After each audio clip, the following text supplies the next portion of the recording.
Right.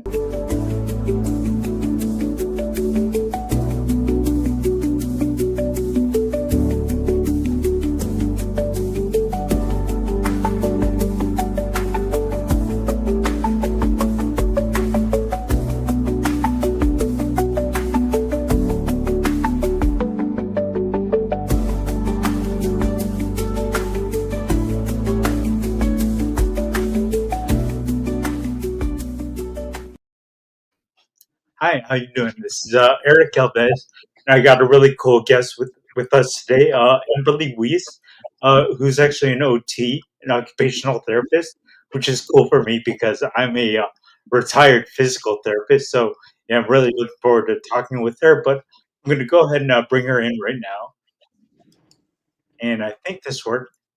There you go. Hello. Hi, Eric. How's it going? So glad you could join us today. Yeah, But glad to be here. yeah. Oh, can you go ahead and introduce yourself and tell us a little bit about your journey? Okay. Yeah, so I am a occupational therapist. I still consider myself one, even though I don't do clinical care anymore.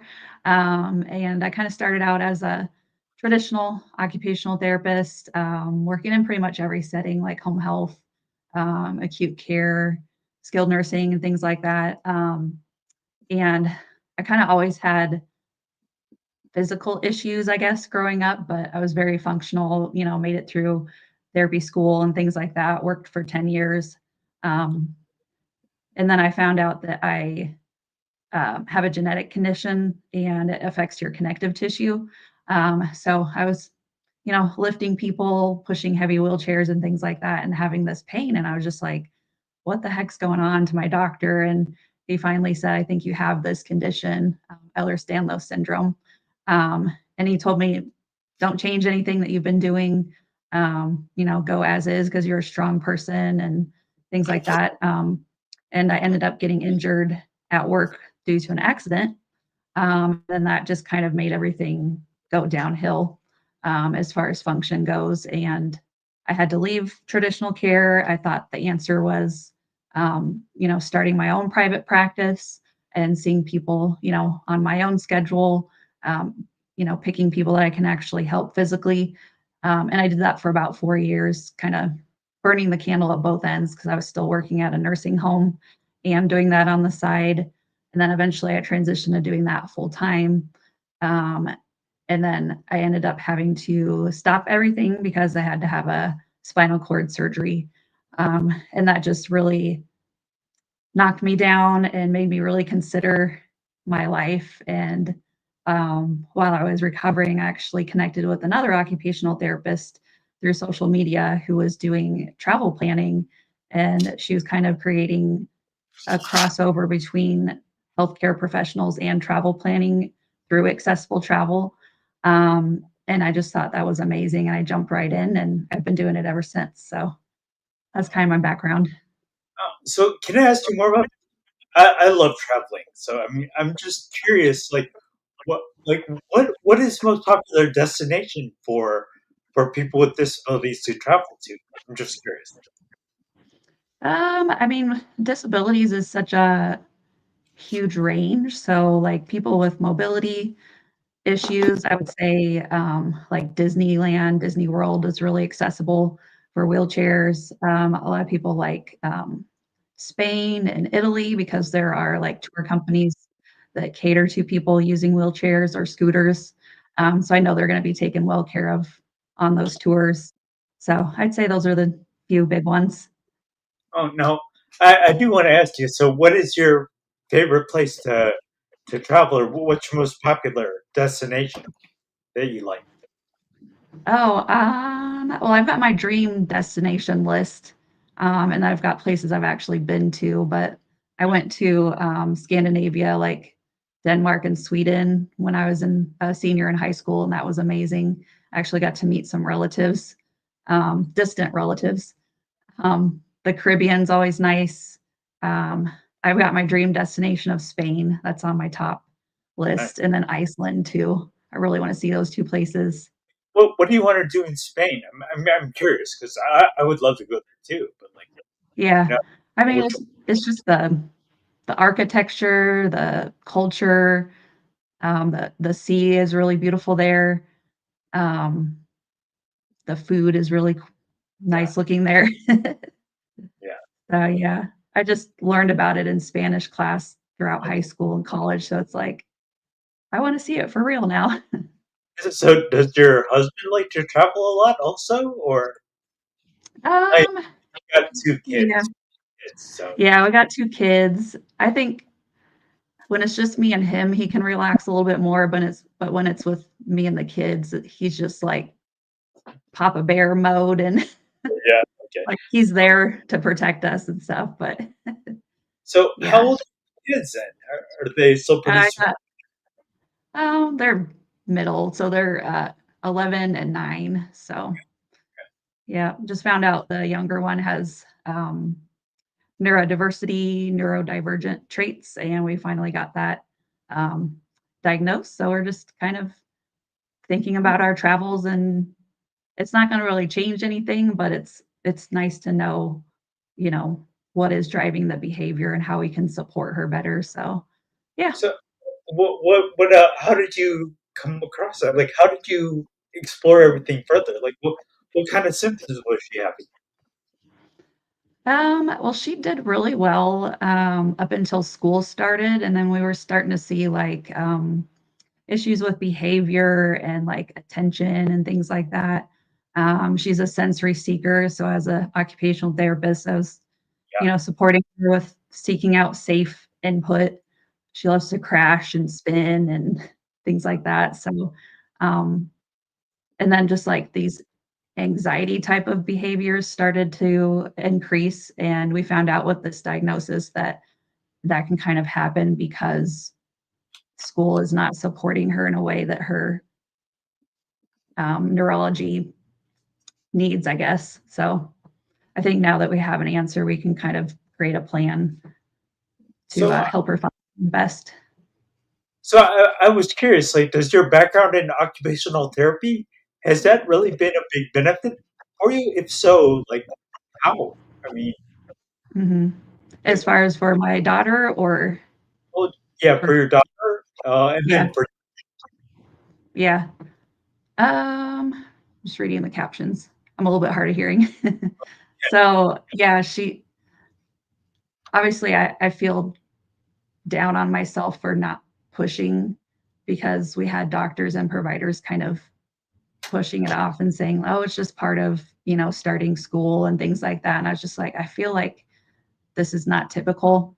And I'm not in pediatrics mainly, like, I did a school rotation many, many years ago, so I knew a little bit about it, but not enough to be like, "We need to do this," you know? So, I feel like it delayed it a little bit, but, I definitely doing a lot of research on how I can support her and, work with her, and the OT background as far as, like, the travel side has been really beneficial just because it's almost like doing an evaluation on somebody, except we're instead of like the home environment or the hospital environment, we're talking about the destination that they want to go to. So I feel like my skills cross over pretty well with that part of things. are there a lot of OTs and PTs and rehab professionals in general involved with disability travel planning? Or Mhm. yeah, Yeah, actually, there's a growing group of us. And like I said, it crosses over really well with healthcare and especially like physical therapy and occupational therapy and speech language pathology. Um, I think as therapists, we can assess how people function, especially when they're traveling. So, yeah, there's a huge group of us making waves in it. yeah, that's so cool. Like, I mean, uh, what is the biggest group that you've planned travel for? Like, I mean, how big of a party do you usually work with? Is it usually just two people or four Mm. people? I was just curious. Uh, yeah, all over. Like I've worked with a group of like 25 people traveling, or all the way down to just like solo travelers. So there's some travel agents that like book complete cruises out Really? for like huge events and things like that. So yeah, it's crazy. Oh, so is it pretty affordable? I mean, like, I know I personally love to travel, but Mhm. COVID that really really complicated things. So like I was just curious, like is it safe for people to travel now, or especially people with disabilities? Is Oh, it yeah, like yeah. As far as safety, I mean, there's people in, like, Facebook support groups who are just traveling all over the place. Um, I worked with a lady with muscular dystrophy who was on a portable vent. So if oh you think about a vent, you usually think about someone who is, in a coma. But she was on an African safari. She went to Machu Picchu. They carried her up in like almost like in the old movies, like a litter for the king. oh, So like two people carrying her in front and back, and her head control wasn't the greatest. So as a therapist, I was like, oh my gosh, but she was having a wonderful time, and so yeah, so just things like that. are those people like medically trained? I mean, are they qualified to work with people with disabilities, or are they just like Uh, regular? yeah, I mean it runs the gamut, and that's why having a travel agent who is aware of these things is important because there are companies that cater to people with disabilities, and I feel like their training is a little bit more robust. But then you have other situations like maybe they don't have access to a tour guide like that. And so the tour company just tries to make it work. So I always give people like all of the details and then they can make their decision on their comfort level. So, like, I had a colleague who uses a wheelchair, and I just watched her video that she posted of they created like a floating wheelchair for her, which was like those rescue rings tied to like a patio chair. And Okay, they floated her out to the boat so that she could do adaptive scuba diving. So she that's was cool. comfortable with that level of assistance and had a great time. So, and not everybody would be okay with that, but she was. So I always leave it up to my clients. So are a lot of your clients, are they younger or older, or just curious. Yeah, it runs a full age range. I mean, there's people who are born with disabilities, there's young people with like spinal cord injuries and things like that. And all the way up to like I've done Parkinson's support groups talking about travel planning and things like that related to Cool. Parkinson's. So yeah, all ages. And then there's Yeah. like the younger crowd, which I don't do a ton with pediatrics, but there's autism friendly places to go to or sensory friendly airports and things like that. So yep. So like I mean, is it really expensive to get those accommodations, or like what are we talking in terms of ballpark, like ballpark spending, like Mhm. how Yeah. much does something cost? Yeah, I mean, it depends on the person, I guess, and their needs, but a lot of the accessible travel tour companies, it's usually like a private situation, or they'll do like a small group of like 6 or 8 people. So the more private you get, the more expensive it is. Yeah. Um, or there's like public transport is, it's the same price for everybody. Sometimes they'll even give you a discount, or you can get into like museums and things for free in Europe if you bring documentation. So there's ways we can work around the budget depending on the person's needs. So like I used a wheelchair or a scooter to get around in the community. Like I actually I've been to I've been to the Philippines and all sorts of places, South Africa. So I mean, like a lot of those places aren't accessible. So I mean, like, do you research like what places to go, or like restaurants, or like how does that work for you guys? Uh, yeah, like we try to be as detailed as possible, but in a efficient way. And some places are more, I guess, supportive of like showing us pictures of the location or maybe like pictures of the bathroom setup So I don't know if you notice, like when you look at bathrooms on a hotel site, a lot of times they don't show the threshold of the shower. So we have Okay. no idea if there's a big lip there or things like that. So we try to get as detailed as possible to help the person be as comfortable as they can about traveling away from home where everything's set up the way they need. So, yeah. So can I ask you, so like if you're researching a new hotel, like how do you like vet them? Like I mean, do you actually know what they're offering is what they're offering, or like I mean, how do you trust what they're saying? Just Mhm. Yeah, that's a great question. There are disability travel places that actually have boots on the ground where they take pictures of the facilities. So I usually start there.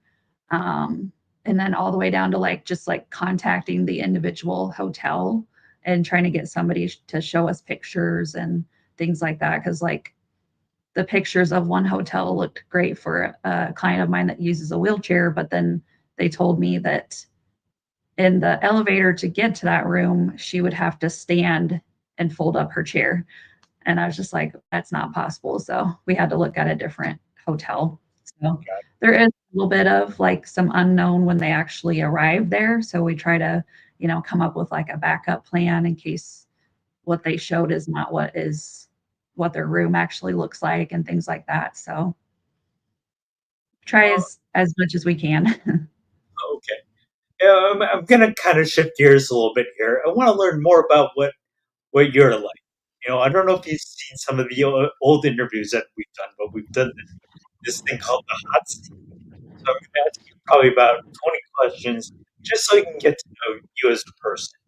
You know, because like, Okay.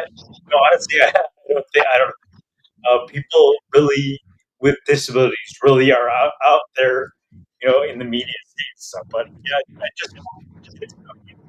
So I'm gonna add some music in later, but I do want to ask you a few questions here, and I'm gonna start right now. Okay, I'll put this up here. Okay.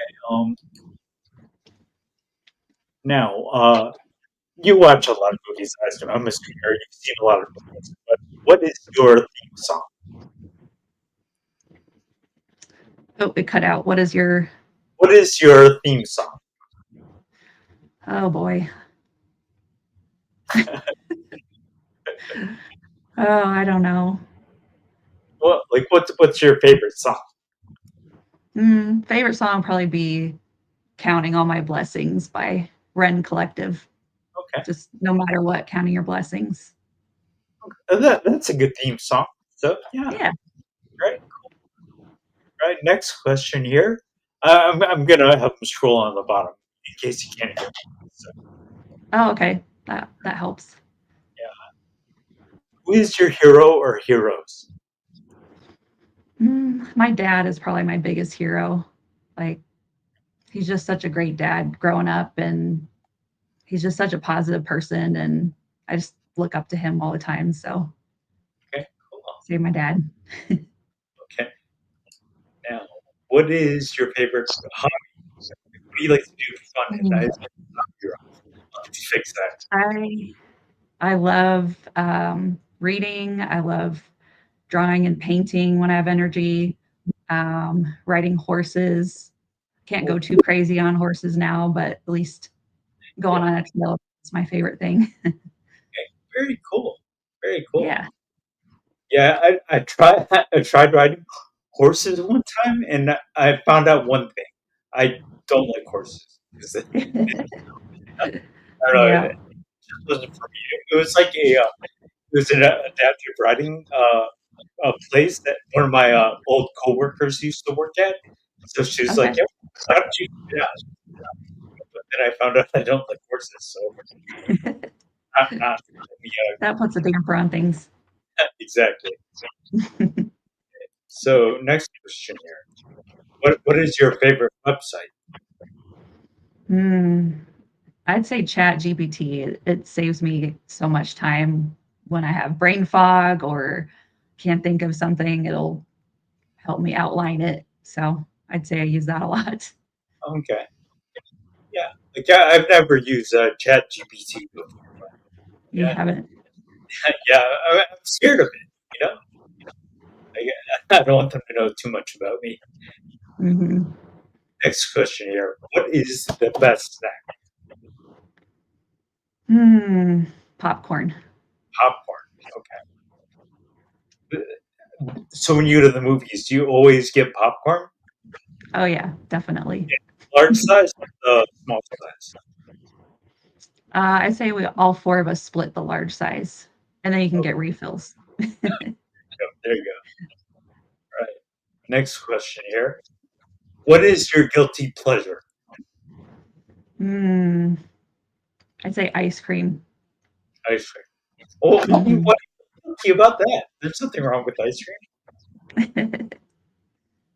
But here, let me go to the next question here.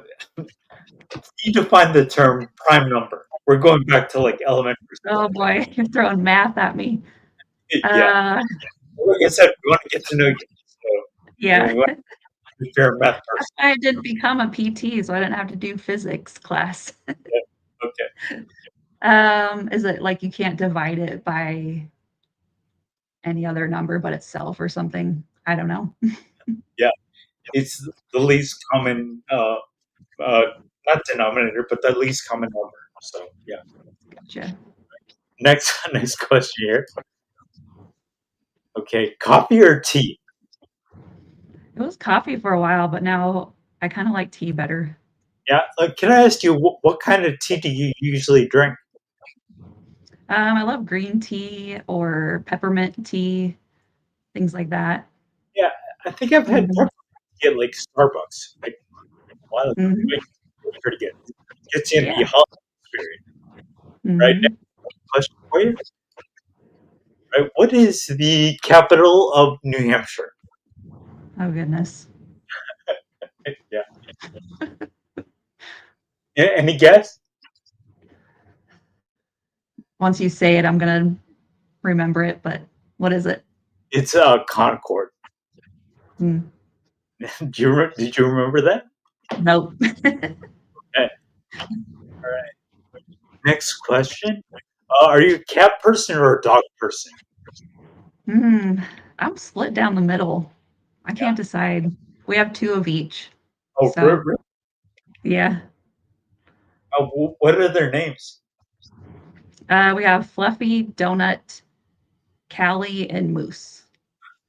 Kelly seems to. Is Kelly your cat's name or is it your dog's Uh-huh. name? Yeah, Callie the Calico. It's very Okay. original. All right. Now, next question here. Are you more about eating out or ordering in? I like to eat out just to have a reason to go out and Yeah. have fun, and yeah, I'd say eating out. So, what's your go-to restaurant? I love Yeah. Thai Okay. food. What do Mhm. you get? Just pad thai or I usually get cashew chicken okay. Okay. or pad Cool. thai, I guess, if I want noodles. Yeah. Mhm. Yeah. Like I personally, I love. Do you know what pad stew is? It's these wide noodles. They're really good too. Yeah, I Yeah. think I might have had that before. It's really good. Yeah. Yeah. I food definitely gets a thumbs up from me. So, all right. Yeah, Next question here. Pineapple on pizza. Yes or no? of course. Yes. Yeah, yes. Okay. Having pineapple or what do you pair with pineapple? Usually the Hawaiian, so Canadian bacon. Okay. Okay. Yeah. I don't get it very often because 'cause I'm the only one in my family that likes it. Okay. Yeah. Gotcha. All right. Now, tell us something we didn't know. Like any random fact. Like Hmm. share something. Half half of my right eye is brown and half of it is blue, Oh and wow. my other eye's blue. Okay. Cool. All right. And final question here is any wise words of advice for anyone, for everyone? Um, yeah, back to travel related, I would just say, like, if you have the desire to travel, we'll find a way to make it fit. with what you need. So Oh, if you have that sense of adventure, it may not be perfect, but we will figure out a way to get it as close as possible to what your travel dreams are. all right, cool.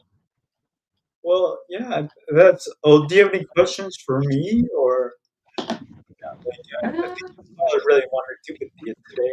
So, yeah, thanks again for joining us online, and yeah, definitely we'll be in contact because again, I mhm.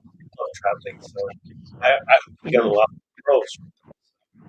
Yeah, that's awesome. Were you still planning on doing were you talking about having trips with your disability gorillas Yeah, eventually, as soon as it's eventually? safe to travel internationally, we'll go back to that. I'm still a little Awesome. bit leery, but it sounds like things Mhm. are starting to loosen Yeah, up. Then much again, better than during the pandemic. yeah, yeah. Well, Travel then is again, back. yeah, yeah. There's the whole like, travel. I don't know with the state of the government right now. Is it still safe to travel, or I mean, I don't know. Mhm. If it's safe for Americans to go out abroad. Like I mean, what are your thoughts on Yeah. that? I mean, the US government, issues, like, travel advisories for places, like, they upgraded Jamaica, I think it was, to a lower level advisory, um, but there are places where maybe they have, like, a level 3 advisory, but, like, the tourist areas are safe because they wanna have tourism in their country, so they really support tourism, but, um, I know, like, if you want to travel to Israel, travel insurance will not cover a trip to there right now. So, Yeah. yeah.